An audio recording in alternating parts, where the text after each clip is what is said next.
వెలిగించిన ఎప్పుడో చేతిని ఆరునివ్వక కాపాడుతాం, 10 తరాలకు అందిస్తాం. ఆరునివ్వక కాపాడుతాం, 10 తరాలకు అందిస్తాం. వర్ధిల్లాలి మేడు, వర్ధిల్లాలి మేడు. ఎర్ర జెండా ఎర్ర కాంతుల దిశల నిండా ఎత్తరా సంఘర్షశీలన అవతరించిన ఎర్ర జెండా ఎత్తరా ఎత్తరా. పచ్చి నెత్తురు తాగి బలిసిన వలసవాదుల గుండెల దరగా, పచ్చి నెత్తురు తాగి బలిసిన వలసవాదుల గుండెల దరగా, పచ్చి నెత్తురు తాగి బలిసిన వలసవాదుల గుండెల దరగా, పచ్చి నెత్తురు తాగి బలిసిన వలసవాదుల గుండెల దరగా. రణము రణమని పలవరించే రక్కసుల వెన్నెముకలిరగగ ఎత్తరా ఎత్తరా. కనీసం 8 గంటల పనిదినాన్ని అమలు చేయాలని చెప్పేసి పెద్ద ఎత్తున రోడ్డు మీదకి రావడం జరిగింది.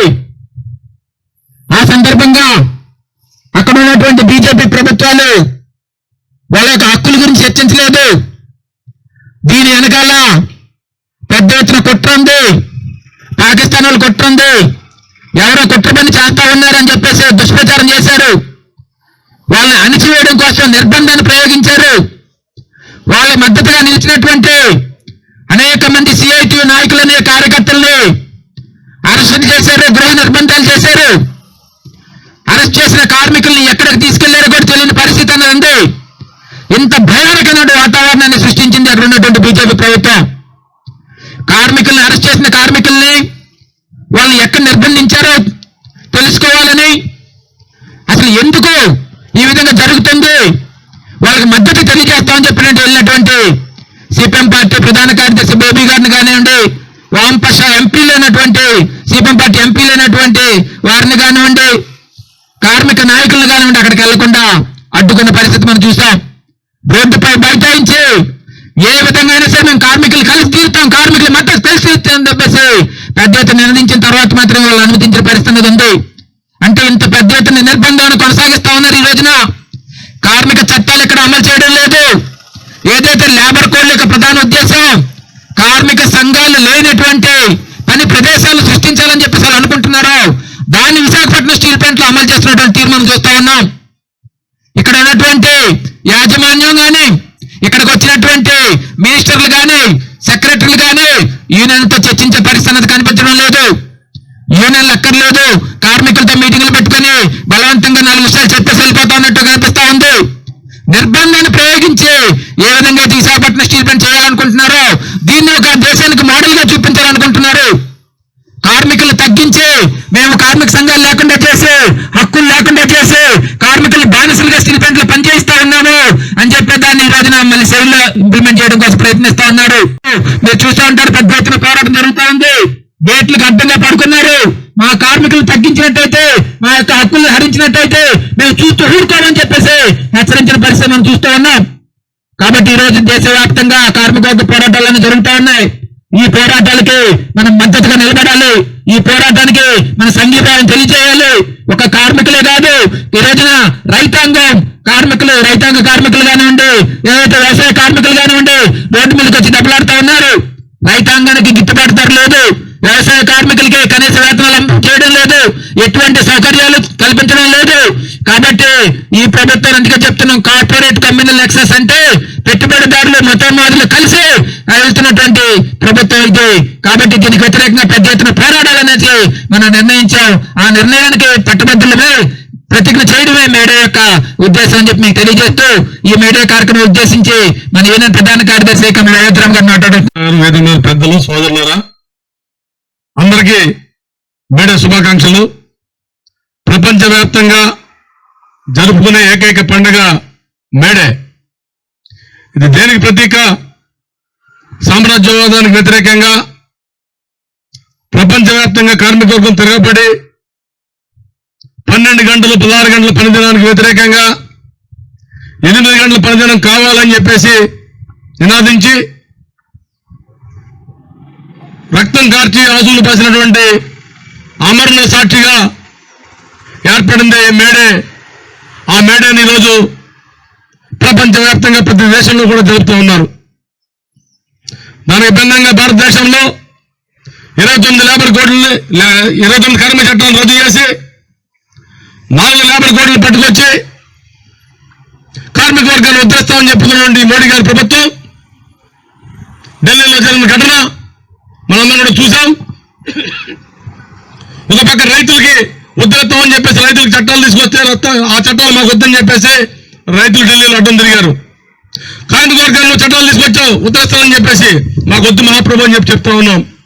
అంటే నువ్వు తీసుకొచ్చే చట్టాలు కార్మిక వర్గం ముసుగులో పెట్టుబడిదారులకి మల్టీనేషనల్ కంపెనీలకి ఉడికిం చేయడం కోసం 8 గంటల పనిదినాన్ని 12 గంటలు తీసిపోయే దానికోసం ప్రయత్నం చేస్తా ఉన్నావు, దాన్ని అమలు చేస్తా ఉన్నావు.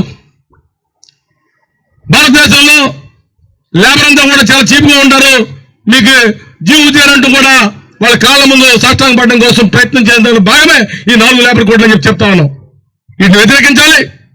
దేశవ్యాప్తంగా పోవడం జరుగుతామని ఖచ్చితంగా కార్మిక వర్గం తిరగబడుతుంది, ఈ లేబర్ కోడ్ని వెనక్కొడుతుందని చెప్పేసి విశ్వాసంతో మనం ముందుకు పోదాం. అట్లాగే లేబర్ కోడ్తో సంబంధం లేకుండా ఈ రాష్ట్రంలో విశాఖపట్నం స్టీల్ ప్లాంట్ ప్రాంతంలో ఒక మీటింగ్ పెట్టాలంటే పర్మిషన్ ఉండదు, యాజమాన్య పర్మిషన్ కావాలట.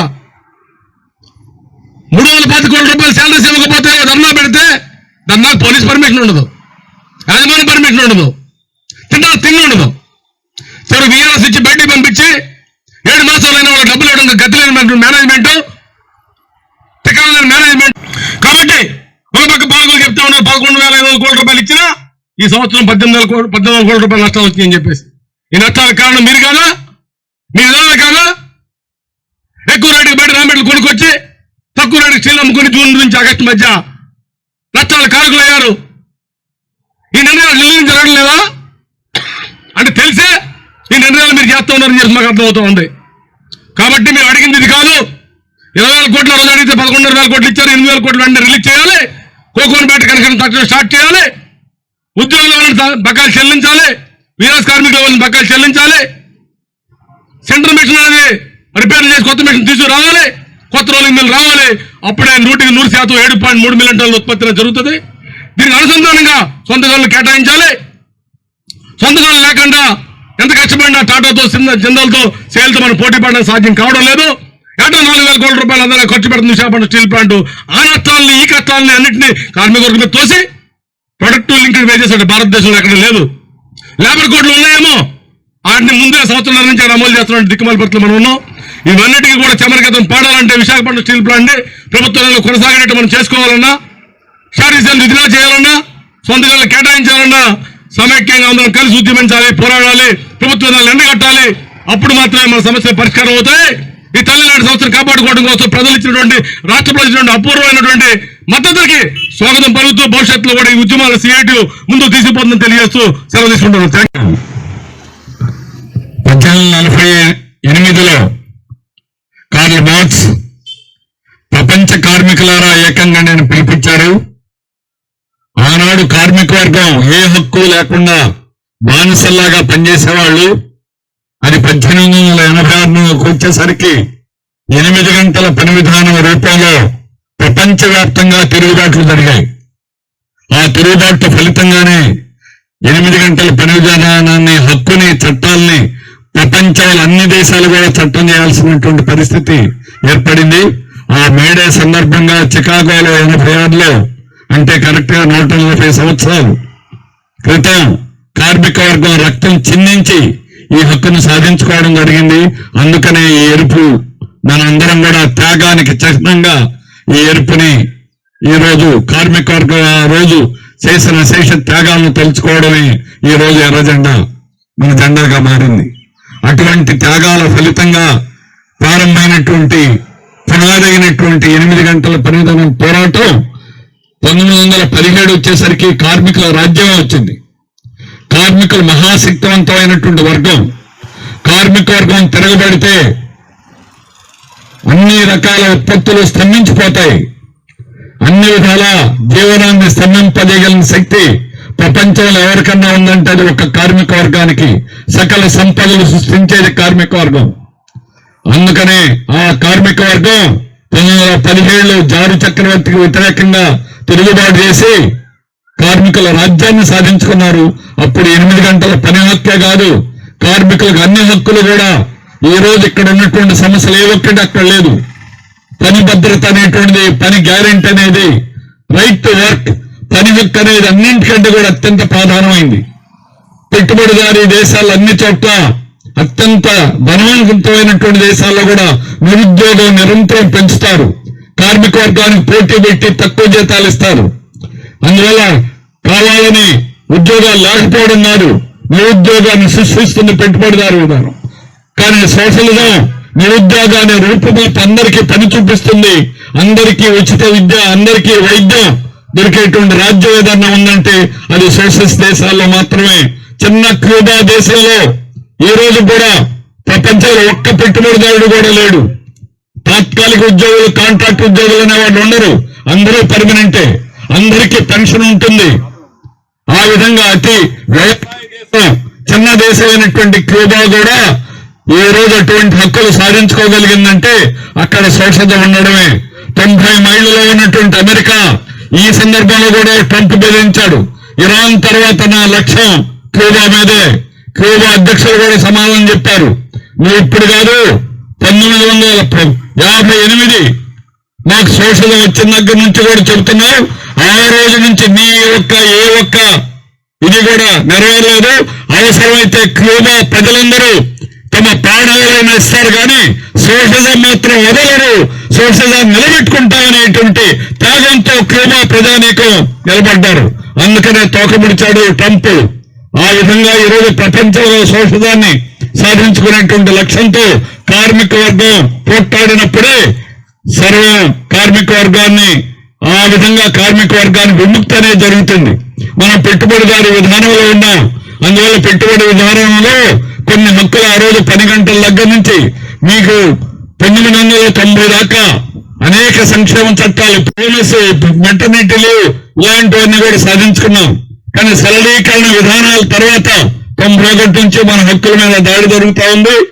ఈ రోజు జీతాలు కూడా చెల్లించకుండా, కార్మిక వర్గాన్ని హింస పెడుతూ ఒప్పందాలు చేయకుండా కార్మిక వర్గం మీద తీవ్రంగా దాడి జరుగుతుంది. దీనికి ప్రధానమైనటువంటి కారణం కేంద్ర బీజేపీ ప్రభుత్వం మల్టీనేషనల్ కార్పొరేషన్ కి అమ్ముడు పోవడం. వాళ్ళు ఏది చెబితే అది చేయడమే. దాని ఫలితంగానే 29 కార్మిక చట్టాలు 4 లేబర్ కోడ్లుగా మారాయి. సమ్మె చేసే హక్కు లేకుండా చేశారు, సంఘం పెట్టే హక్కు లేకుండా చేశారు. కరెక్ట్ గా 100 సంవత్సరాల క్రితం 1886లో అంతకుముందు జరిగిన పోరాటాల ఫలితంగా 1926లో 100 సంవత్సరాల క్రితం ట్రేడ్ యూనియన్ యాక్ట్ అనేటువంటిది వచ్చింది. కార్మికులు సంఘం పెట్టుకునే హక్కు. కానీ ఈ రోజు సంఘం పెట్టుకునే హక్కుకి తూట్లు పొడిచి 100 మంది కనీసం ఉండాలి అనే దగ్గర నుంచి ప్రారంభించి రిజిస్ట్రేషన్ ఎప్పుడు చేయాలని ఇదివరకు 45 రోజుల్లో చేయాలి, లేకపోతే ఆటోమేటిక్ గా రిజిస్ట్రేషన్ అయిపోతుంది. ఇప్పుడు కాల పరిమితి లేదు. ఎన్ని సంవత్సరాలైనా మనం చూసాం. మద్రాసులో జరిగినటువంటి దానికి యూనియన్ పెట్టుకోవడానికి, రిజిస్ట్రేషన్ కి, గుర్తింపుకి అవకాశం అయిపోతే దేశమంతా కూడా మనం సంఘీభావం తెలియజేసిన తర్వాత, హైకోర్టు ఉత్తర్వులు ఇచ్చిన తర్వాత వాళ్ళకి సంఘాన్ని ఏర్పాటు చేసుకునే అవకాశం కలిగింది. ఆ రకంగా సంఘం పెట్టుకోవడం కూడా సాధ్యం కాకుండా చేసేటువంటి పద్ధతుల్ని బీజేపీ కేంద్ర ప్రభుత్వం కార్మిక వర్గం మీద తీవ్రమైనటువంటి దాడి, కార్పొరేట్లకు అనుకూలంగా విశాఖ స్టీల్ ప్లాంట్ కార్పొరేట్లకు కట్టబెట్టాలనే కుట్ర తప్ప ఇంకొకటి కాదు. జీతాలు ఇవ్వలేక కాదు, మైన్స్ ఇవ్వలేక కాదు, ఇంకా పుట్టినటువంటి బిడ్డకి ఆర్సీఆర్ మిట్టలకి మైన్స్ అడుగుతున్నటువంటి రాష్ట్ర ప్రభుత్వం విశాఖ స్టీల్ ప్లాంట్ 35 సంవత్సరాల నుంచి అత్యంత నాణ్యమైన స్టీల్ తయారు చేస్తున్న గనులు ఇవ్వాలని అడగడం లేదంటేనే వాళ్ళు కేవలం కార్పొరేట్లకు కేంద్ర రాష్ట్ర ప్రభుత్వాలు అమ్ముడుపోయి వాళ్ళకు అనుకూలంగా వ్యవహరించడమే ఈ రోజు స్టీల్ ప్లాంట్ చేస్తున్న ద్రోహం. విశాఖ స్టీల్ ప్లాంటే కాదు, దేశంలో ప్రభుత్వ రంగాలన్నింటి కూడా అమ్మేస్తామని పార్లమెంట్ లో చెబుతా ఉన్నారు. అమ్ముతాము, అమ్మడం కాదది, ఉచితంగా ఇవ్వడమే. దేశ సంపదను కార్పొరేట్లకు కట్టబెట్టడం ఈ రోజు ప్రభుత్వం యొక్క విధానం. గనులు, సొంత గనుల్ని, భూగర్భంలో ఉన్నటువంటి అత్యంత విలువైనటువంటి సంపదని కార్పొరేట్లకు ఇస్తా ఉన్నారు. భారీ పరిశ్రమలు ఇస్తున్నారు, సముద్ర తీర ప్రాంతాలు ఇస్తున్నారు, మిట్టలు కట్టబెట్టడం. అందువల్ల ఈ రోజు ప్రభుత్వం పాలక వర్గం యొక్క వర్గ అనుకూలమైన విధానాలు, వాళ్ళ కార్పొరేట్ అనుకూల విధానాలు కార్మిక రూపంలో విస్తారంగా మనం ప్రచారం చేయాలి. వాళ్ళు జీతాల గురించి ఆలోచించవచ్చు సాధారణ కార్మిక వర్గం, కానీ దానికి ఉన్న లింక్ ఏమిటనేటువంటిది కేంద్ర ప్రభుత్వం యొక్క విధానాలు ఈరోజు కార్పొరేట్ అనుకూలంగా ఉండడం ఇది కీలకమైనటువంటి విషయం. ఆ విధంగా ఉన్నందు వాళ్ళకి పన్నులను తగ్గించారు, రాయితీలు ఇస్తున్నారు. 16 లక్షల కోట్లు ఈ రోజు కూడా కార్పొరేట్లకు అనేక పేర్లతోటి రాయితీలు ఇస్తున్నారు. ఫిక్స్డ్ టర్మ్ ఎంప్లాయ్మెంట్ అని ఇచ్చే ఉద్యోగానికి సగం జీతం గవర్నమెంట్ ఇస్తుంది. అది ఇన్సెంటివ్ స్కీమ్ అని పెట్టారు. ఆ రకంగా ఏం కంపెనీ పెట్టిన వాడు జీతం ఇవ్వలేడు కార్మికుడికి. ఫిక్స్డ్ టర్మ్ ఎంప్లాయ్మెంట్ అంటే వాళ్ళు ఇష్టం వచ్చినట్టు ఏ రోజైనా ఉద్యోగాన్ని తొలగించేదానికి అవకాశాలు కల్పించడం. ఆ విధంగా ఈ రోజు కార్మిక వర్గం యొక్క చట్టాలన్నింటి కూడా కాలరాసి వాటికి కార్మిక వర్గాన్ని యావత్తును కూడా బానిసల్లాగా మార్చుకోవాలని ప్రయత్నం చేస్తున్నారు. ఇది వాళ్ళ ప్రయత్నం. కానీ 86లోనే ఆ రోజు మేడేకి వ్యతిరేకంగా ప్రపంచంలో జరిగిన ఉద్యమాల్ని అణచాలని ప్రయత్నం చేసింది, ఆపలేకపోయారు. ఈ రోజు జరుగుతున్న ఉద్యమాలను ఆపడం అనేది ఎవరితరం కాదు. నోయిడా ఒకటి కాదు, నార్త్ సెంట్రల్ రీజియన్ మొత్తం ఉత్తర భారతదేశం అంతా కూడా ఈ రోజు అట్టుడిపోతా ఉంది. అక్కడ కార్మిక వర్గం తిరుగుబాట్లు చేస్తున్నారు, కనీస వేతనాలు కావాలని పోట్లాడుతూ ఉన్నారు. ఆ విధంగా కార్మిక వర్గం యావత్తు కూడా ఈ రోజు జరిపేటువంటి పోరాటాల ఫలితమే ఈ రోజు ఉత్తర భారతదేశమే కాదు, చివరికి అది పంజాబ్, హిమాచల్ ప్రదేశ్, హిమాలయ పర్వతాల వరకు కూడా పోగుతున్నటువంటి పరిస్థితి ఉంది. మనం వారికి సంఘీభావంగా మొన్న 13వ తేదీన దేశవ్యాప్తంగా 16వ తేదీన మనం చేశాం. ఈ రోజు అది అక్కడ వరకే ఆగదు. దేశం అంతా కూడా కార్మిక వర్గం అట్టుడిపోయేటువంటి రోజులు వస్తూ ఉన్నాయి. కార్మిక వర్గం పెద్ద ఎత్తున తిరుగుబాట్లు చేసే కాలం వస్తూ ఉంది. దాని కార్మిక వర్గాన్ని చైతన్యం చేయడం మన బాధ్యత. అది చేయడం ఒకే ఒక లక్ష్యంతో చేయగలిగినప్పుడు మాత్రమే మనం మన హక్కుల్ని ఖచ్చితంగా సాధించుకోగలం. ఈ రోజు మనకు ఒక సవాల్. ఇంతవరకు మనకు 140 సంవత్సరాల మేడ ఒక ఎత్తు అయితే ఈ రోజు ఏర్పేటువంటి మేడ ఒక ఎత్తు. ఈ మేడ స్ఫూర్తితో రాబోయే కాలంలో వచ్చే మేడ లోపు ఎన్ని తిరుగుబాట్లు వస్తాయో, దేశవ్యాప్తంగా ఎన్ని ఉద్యమాలు వస్తాయో మనం ఊహించలేము. అటువంటి ఉద్యమాలకి యావత్ కార్మిక వర్గాన్ని సిద్ధం చేయడానికి దానికి ప్రధానమైన భూమి దేశంలో కానీ రాష్ట్రాల్లో కానీ జరుగుతున్నటువంటి ఉద్యమాలన్నింటిలో కూడా ముందుండి పోట్లాడుతూ ఉన్నాం. అందుకనే సిఐటి పనిచేసే ప్రతి కార్యకర్త నిరంతరం ఈ రోజు 24 గంటలు కూడా కార్మిక వర్గాన్ని చైతన్యం చేసేదానికి నిలబడ్డం ఏకైక లక్ష్యంతో పనిచేయాలి. అప్పుడు ఖచ్చితంగా మన హక్కుల్ని సాధించుకుంటాం. తిరుగుబాట్లు వస్తాయి, వాటిని సరైనటువంటి సంఘటిత రూపంలో తీసుకోగలిగినప్పుడు మాత్రమే మనం ముందుకెళ్లేటువంటి అవకాశం ఉంది. అటువంటి సంఘటిత రూపంలో మార్చాలి. ఈ చట్టాలు ఏమీ లేవు, చేయలేవు. ఏ చట్టం లేనటువంటి రోజుల్లోనే కార్మిక వర్గం పోట్లాడి చట్టాలు తెచ్చుకుంది.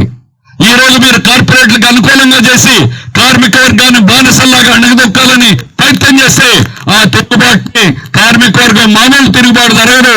అత్యంత శక్తివంతమైన కార్మిక వర్గం ఆ తిరుగుబాటులో ఏ ప్రభుత్వమైనా పతనం కాక తప్పదు, పెట్టుబడిదారు విధానం నాశనం కాక తప్పదు. అందుకని అన్ని సంఘాలను కూడా ఐక్యం చేయాలి, అన్ని రంగాల్ని కూడా ఐక్యం చేయాలి. నంద్యాలలో ఏప్రిల్ 17 నుంచి 19 జరిగినటువంటి పిలుపు, ఆ రోజు రాష్ట్ర మహాసభలు ఇచ్చినటువంటి పిలుపు యావత్ కార్మిక వర్గం, అలాగే ఉద్యోగులు, ఉపాధ్యాయులు, శ్రమజీవులంతా ఒక తాటి మీదకి రావాలని శ్రమజీవులు ఐక్యం చేసి భారతదేశ వ్యాప్తంగా పెద్ద ఉద్యమాలకి సిద్ధం చేయాలనేటువంటిది ఈ మేడే పిలుపు. దానికి యావత్ కార్మిక వర్గాన్ని సిద్ధం చేయడానికి మీ వంతు రాష్ట్రంలోని ఏకైక భారీ పరిశ్రమల శాఖ స్టీల్ ప్లాంట్, ఇందులో ఉన్నటువంటి ఆధునికమైన కార్మిక వర్గం, చైతన్యమైన కార్మిక వర్గం రాష్ట్రానికే మార్గదర్శకంగా ఉండాలని ఈ రోజు ఈ స్టీల్ ప్లాంట్ లో చేసేటువంటి తప్పుడు పనులు యూనియన్లు లేకుండా చేశాయి. యూనియన్ నాయకులు రిప్రజెంటేషన్ ఇస్తే వాళ్ళకి షౌకాజ్ నోటీసులు ఇవ్వడం అంటే యూనియన్లు లేవు. ఇక్కడ యూనియన్ లేకుండా డీయూనియనైజేషన్, యూనియన్ లేకుండా చేసి బానిసల్లాగా వాళ్ళు ఇష్టం చేయాలని అనుకుంటున్నారు. సాగుతా ఉన్న రకంగా ఏ రోజు తిరుగుబాటు వస్తుందో ప్లాంట్ లో, ఏ రోజు వస్తుందో మనం చెప్పలేము. అట్టుడిగినట్టు ఉడుగుతుంది లోపల. 40 ఏళ్ల నుంచి కాంట్రాక్ట్ కార్మికులతో సహా స్వేచ్ఛగా పనిచేసేటువంటి వాతావరణం లేకుండా ఈ రోజు అత్యంత అణిచివేత చర్యలు అనేటువంటి పాల్పడుతున్నారు. సభలు పెట్టుకోవడానికి, సమావేశాలకి హక్కు లేకుండా చేస్తున్నారు, సమయ హక్కుని అణిచేస్తున్నారు. అందువల్ల వీటన్నిటికీ ఆగదు. ఖచ్చితంగా తిరుగుబాటు జరగడం తథ్యం. ఆ తిరుగుబాటుకి కార్మిక వర్గాన్ని సిద్ధం చేయడం మన బాధ్యతను మనవి చేస్తూ ఈ అవకాశం ఇచ్చిన మీ అందరికీ కూడా ధన్యవాదాలు తెలియజేస్తూ ముగిస్తున్నాను. వర్ధిల్లాలి మేడే, వర్ధిల్లాలి మేడే. ప్రపంచ కార్మికులారా ఐక్యం కండి. Down down imperialism.